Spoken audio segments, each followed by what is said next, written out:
दबंग बहू और जमींदार। इलापुर नाम का एक गांव था जहां सुरेंद्र का परिवार रहता था। सुरेंद्र के पिता की मृत्यु कई साल पहले हो गई थी। सुरेंद्र की मां विमला गांव के जमींदार और सरपंच के घर झाड़ू पोछा लगाती।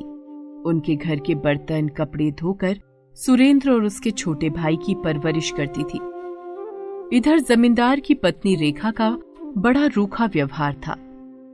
एक दिन जब विमला को आने में देर हो जाती है तब वह उसको डांटते हुए कहती है, विमला अब आ रही है, टाइम देखा है क्या हो रहा है, कल ही आ जाती।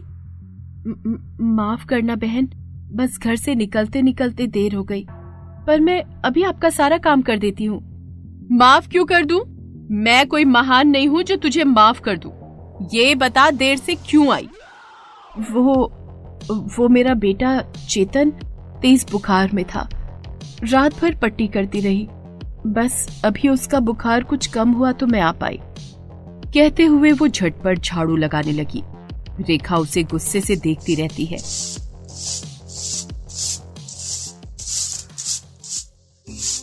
विमला को इसी तरह हर रोज अमीर औरतों की डांट खानी पड़ती थी, लेकिन बच्चों की परवरिश ने उसे ये सुनने के लिए मजबूर कर दिया था। धीरे धीरे दोनों बच्चे बड़े हो गए। वे जमींदारों के खेत में मजदूरी करने लगे थे। इधर मालती की तबीयत भी दिन पर दिन गिरती जा रही थी। लड़कों ने अपनी माँ को काम करने से मना कर दिया था। उससे घर का काम भी मुश्किल से होता था। इसलिए मालती ने सुरेंद्र की शादी सीमा से करा दी थी। वो सुबह जल्दी उठकर घर का कामकाज निपटा देती थी। एक दिन पड़ोस में रहने वाली निशा की माँ मालती से मिलने आई।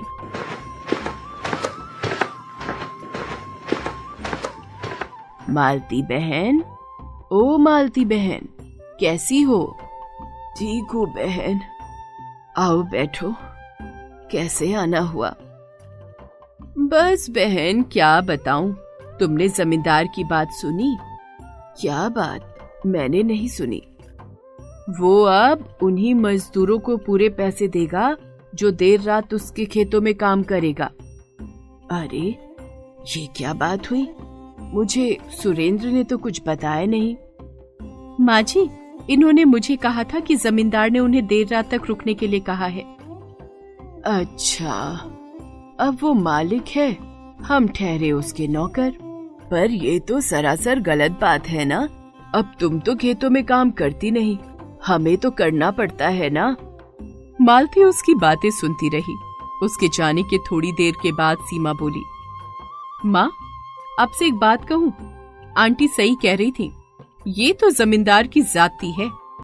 बहू, तुम नहीं जानती, जो उसके खिलाफ बोलेगा उसका हुक्का पानी बंद कर देगा। अरे इस डर से बोलेंगे नहीं क्या? बहू, मैंने कई साल उनके यहाँ काम किया। सुरेंद्र और चेतन भी 5-6 सालों से खेतों का काम कर रहे हैं। अब क्या कहें, सुख की 2 रोटी खा पा रहे हैं। माँ, लेकिन अपना शोषण क्यों होने दे? इतने में चेतन आता है। माँ, मेरे और भाई के लिए खाना बांध दो, हम आज रात खेतों में रहेंगे। चेतन, खेतों में ऐसा कौन सा काम है जो रात भर चलेगा? माँ, कटाई का काम चल रहा है, फिर फसल और अनाज को अलग करना है, बहुत काम है। चेतन भाई, मैं अभी खाना बना देती हूँ, आप तब तक आराम कर लीजिए। भाभी, आराम करने का समय नहीं है, बस आप जल्दी से खाना दे दो। मालती सीमा के साथ मिलकर जल्दी से दोनों का खाना बांध कर दे देती है। सीमा मन ही मन निश्चय करती है कि वो कल दिन में खेतों में जरूर जाएगी। अगले दिन सीमा खेत में खाना पानी लेकर जाती है।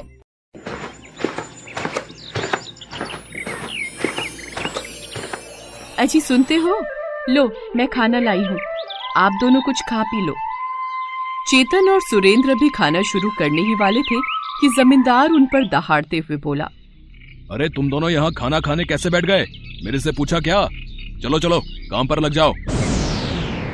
बस मालिक, अभी काम करते हैं। देख सुरेंद्र, यहाँ तुम्हें मैं मुफ्त के पैसे नहीं देता। ए बाबूजी, ऐसा कौन सा खजाना लुटा रहे हो?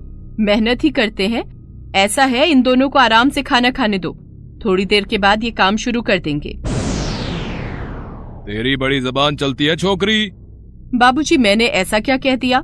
सीमा बस कर मत बोल। मालिक माफ कर दो इसे, मैं अभी काम पर आ जाता हूँ। बाबूजी से आप क्यों माफी मांग रहे हो? जमींदार गर्दन झिड़क कर आगे बढ़ जाता है। सीमा बस कर भगवान, अब तुम घर चली जाओ। कल से हम खुद ही घर आ जाएंगे। हाँ। सीमा को जमींदार पर बड़ा गुस्सा आता है, लेकिन वो सुरेंद्र से कुछ नहीं कह पाती। 2 दिन के बाद सुरेंद्र को तेज बुखार आ जाता है। वो खेत पर नहीं जा पाता। शाम को जमींदार उसके घर आता है। सुरेंद्र, ओ सुरेंद्र, क्या हुआ? आज खेतों पर नहीं आया? मालिक, मैं तेज बुखार में पड़ा हूं, कैसे आता? अच्छा, तो तेरा काम कौन करेगा? मालिक, मैं 2 दिन बाद आपके पास आता हूं। मालती चल, तू घर में सारा दिन क्या करती है? सुरेंद्र की जगह तू ही आ जाती। हाँ, आपका तो बड़ा नुकसान हो गया है इनके 1 दिन न आने से। कहो तो मैं अपने माँ बाप को भी शहर से बुलवा कर काम करवा दूं। सुरेंद्र, तेरी बीवी तो बहुत बोलती है। इनसे क्या बात कर रहे हो? मुझसे बात करो। आपकी दादागिरी बहुत देख ली। आप अपने काम से काम रखो। अब देखना तुम, मैं क्या करता हूँ। बाबूजी, क्या करोगे? ज्यादा से ज्यादा काम छीन लोगे। हाँ, कहीं तुम्हें काम नहीं मिलेगा। ठीक है, सुनो जी, आज के बाद आप इस जमींदार का काम करने नहीं जाओगे। इन्हें काम कहीं नहीं मिलेगा। मालिक, मैं भी आपसे तंग आ चुका हूं। मेरी माँ को भी आप लोगों ने बहुत सताया। अब और जुल्म हम नहीं झेल सकेंगे। हाँ बाबूजी, हमारी बहू सही कह रही है। हम लोग वैसे भी गरीबी में जी रहे हैं, लेकिन आज के बाद आपके यहाँ मेरे बच्चे नहीं आएंगे। तभी गांव के अन्य लोग वहां आ जाते हैं।